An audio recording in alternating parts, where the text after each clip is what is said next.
Hello fantasy managers and welcome to another video from myself, Will, and fantasyfootballhub.co.uk. We've got lots to go over this week. We're going to be having a look at my team, my transfers, how last week went. Going to be having a look at the upcoming fixtures, classic fixtures versus form debate. Going to be having a look at Spurs midfielders, which should we be ditching them, which ones should we be ditching. Going to be having a look at captaincy. Lots of other stuff we're going to cover as well, so let's get to it. Okay, so having a look at last week's points then, very good week for me, 105 points all out. Quite a good spread of points across the team. I didn't have my triple captaincy, so a lot of people played theirs, and I'm pleased that I managed to keep up with most of the triple captainers out there. Mane coming in, I didn't have Salah, I got 50 odd points on that Friday night, and I still got a red arrow, so although my Liverpool players did well, it was really, big points from Robertson, Trent Alexander-Arnold and Mane. It was actually the rest of the team that sort of really came in. Lloris chipping in with a few points. Laporte has been fantastic. Son, Sterling, Redmond not doing that much, but really it was the front line. Wilson absolutely smashing it for me. I was a bit worried going him over Gray a couple of weeks ago, but he's really repaid me this week. Jimenez chipping in and also Aguero there. Unfortunately, I left Ward-Prowse on the bench, which is a little bit painful, but overall I can't complain. Moving up to 669 in the world, so my highest position so far, well into that top 1,000. If I can stay in that top 1,000, I'll be very, very pleased. Okay, so having a look at some community questions then, I guess it's the big one really is, should I sell Vardy? A lot of people asking, what to do with Vardy. Obviously in great form, but Leicester have really bad fixtures. And, another question there, Man United, the ultimate form versus fixtures conundrum. So I'm going to be tackling both of those in one go. Have a quick look at the fixtures then, just so people know sort of what we're talking about. Man United there at the top of that, only Spurs better in terms of attacking fixtures over the last 2 game weeks. Huddersfield and Cardiff, you can't really get much better than that.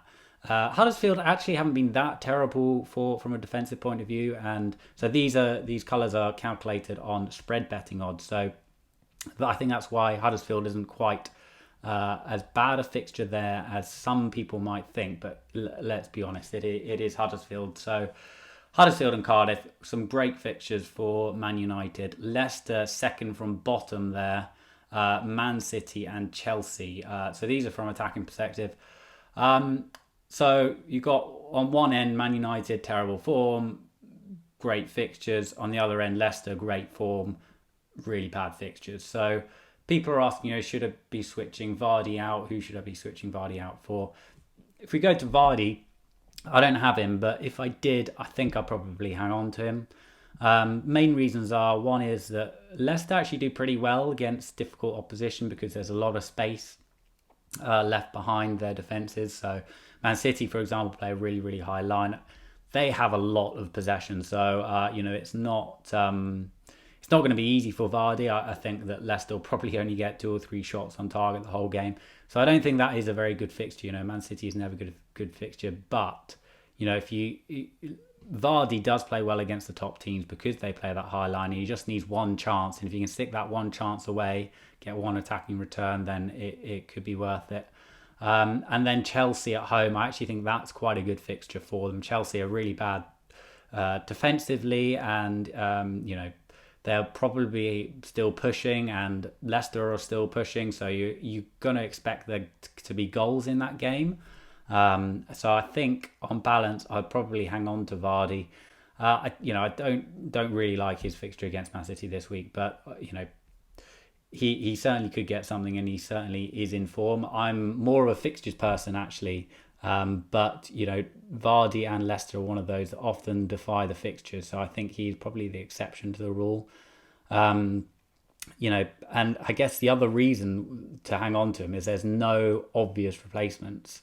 You could look at Man United, Rashford, arguably, Lukaku, arguably.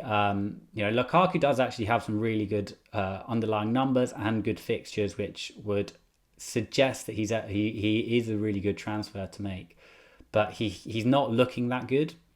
He looks a bit overweight, and there's also these rumours going around that he's possibly picked up an injury.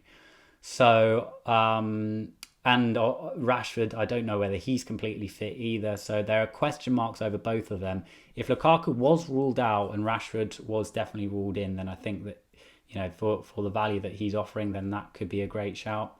Elsewhere in Manchester United, you've got the likes of Pogba on penalties. Huddersfield and Cardiff have been given away a lot of penalties. So if you are looking to go for that route, then I think that Pogba is probably the shout. But he's playing quite deep. Maybe you would expect him to play a bit further forward.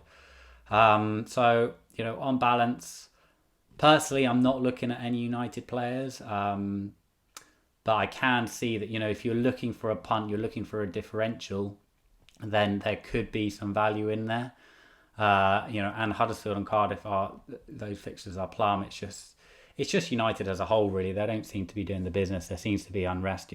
Rumours going around that Martial has fallen out with Solskjaer. Pogba's always fallen out with everyone. Possibly Luke Shaw at the back if you're looking for a defender, maybe to ditch Vertonghen, because he's looks like he's got a broken nose and probably going to be out. Okay, so I thought I'd give you a quick preview of our new Opto tool. It's very, very much in beta stage. It's the bare bones, minimal viable product that we like to call it. So it's far from completed, but I think it's quite cool, and it's already been able to show us some really good data. And it's really, really easy to use. So if you are a member, I'd go check it out, because we are looking for testers, and now is the time to tell us what you want and what you don't want, so that we can work on it for over the summer.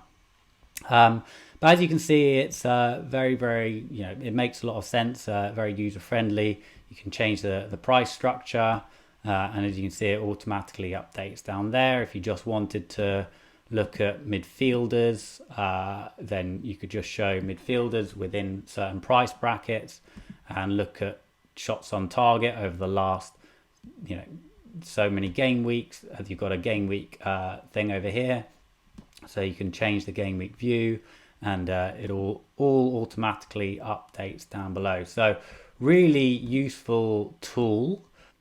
Okay, so if you put it into a little bit of practice, then we can have a look at shots inside the box for the last 5 game weeks, all players. And straight off the bat there, you can see that Vardy is top, followed by Mitrovic. So if those are looking to get rid of Vardy, maybe think again. You could also look at big chances created. Vardy top again. And this is a guy that's not actually known for having good underlying numbers. He's tend to be known for this metric here, is getting goals, which is obviously the important one. But the fact that he has got good underlying numbers, backs up the fact that he is a good pick at the moment. He does have difficult fixtures, which we already talked about. But, certainly from the form, the underlying numbers point of view, then Vardy is a very good pick. Interesting, if anyone is looking for a bit of a long shot, Shane Long coming in here, 8 big chances over the last 5 game weeks, and he's only had 3 starts. He's looks to be in form, and Southampton are a couple of decent fixtures. So if you're looking for someone at the budget end of the scale, then possibly go for Shane Long. Okay, and you can also have switch it over to creativity, look at big chances created over the last 7 game weeks. Fraser top there, De Bruyne second, obviously he's injured. But it's just a really, really good way of accessing data really fast, and it's not clunky at all. It's straight to the important stats, the ones you want. And obviously we're going to be improving this a lot. We've already improved it a lot, actually. Steve's already added tick boxes in, so you can select players and also team data. So it's already improved, and it's hopefully get another beta version out for you next week, so you can play with a slightly updated version and give us some final feedback before we go and crack on over the summer. Or looking to add XG and XA data as well, so that's going to be really, really good and really useful. But if you do want to check that out, I'll leave a link in the description for you guys. Okay, so final community question there: Eriksen versus Son, who is more dispensable over the last 2 game weeks? For me, it's Son has been outperforming Ericsson all season, and I don't really see any reason for that to change substantially. He's been getting more points. He's been looking more threatening in front of goal. He's he missed obviously the Champions League midweek, so you might expect him to get more minutes of the weekend. I got rid of Ericsson last week for Mane, and I'd probably do the same this week. So fairly easy one for me. Son's even cheaper than Ericsson, so there isn't really any reason to go Ericsson over Son. Look, Ericsson could come good, and he has shown that. But for me, on balance, all the data, all the info is pointing to the fact that Son's a better pick. I should also say that I don't think that Ericsson is a bad pick, and I might not be looking to get rid of him now. They've got 2 good fixtures, Bournemouth and Everton. So if you're looking to get rid of him for Pogba potentially, I know some people are looking at that move. I'm not convinced. If you've got no other pressing issues, then maybe. But on balance, I still think that Eriksen and Son are decent picks. Okay, so moving on to captaincy very quickly. Then I'm probably going Aguero. His home form against Leicester. I'm hoping Leicester are going to go for it rather than sit back. And Rodgers is a fairly attacking manager, so there might be. It's not an easy game for Manchester City, but on balance, City are going to be going all out for it, and Aguero at home, he looks like the man. So I'm leaning that way, but it's a close call. I can see there's good arguments for Sterling, there's good arguments for Jimenez, and Salah, he's banging form. Although that Newcastle match, Benitez against his old club, Benitez knows how to defend. So I wouldn't, Salah's always a good shout, but on balance, I think that probably one of the City boys is the way to go. Okay, then just to finish off quickly, my team. I'm not sure I'm going to be making any transfers. Currently leaning towards not making a move. I don't really see any need to do that. Playing 4-3-3, that's been working out quite well for me. All those defenders have good fixtures. Going to be benching Ward-Prowse and Redmond. If one of them needs to come on, then that's absolutely fine as well. So I don't really feel like I need to make a move this week. I'll probably save 2. Lots of people talking about getting rid of Wilson. Don't really see any reason to. He's just just scored a hell of a lot of points, and he could have had more. He could have had a hat-trick. So I think Bournemouth, they still seem motivated. They're still scoring goals, and Wilson's going to be a big part of that. Tottenham are going to be tired after the Champions League match. They might rest a few players. So I think I expect goals in that match, and I'm happy to play Wilson. The one player that I was looking at is Diego Jota. I think there's an argument to bring him in, but again, I'd have to get rid of probably Son because that's the only way I can do it. So I don't think that's a particularly wise move. If I am going to make one, then that's the most likely transfer that I will make is on to Jota. But at the moment I'm leaning to just saving the transfer, so I got 2 going into the last game week. But otherwise, that is a goodbye from me. If you did enjoy this video, please hit the like button, hit the subscribe button, turn those notifications on. Good luck for the weekend, and I will see you on the other side.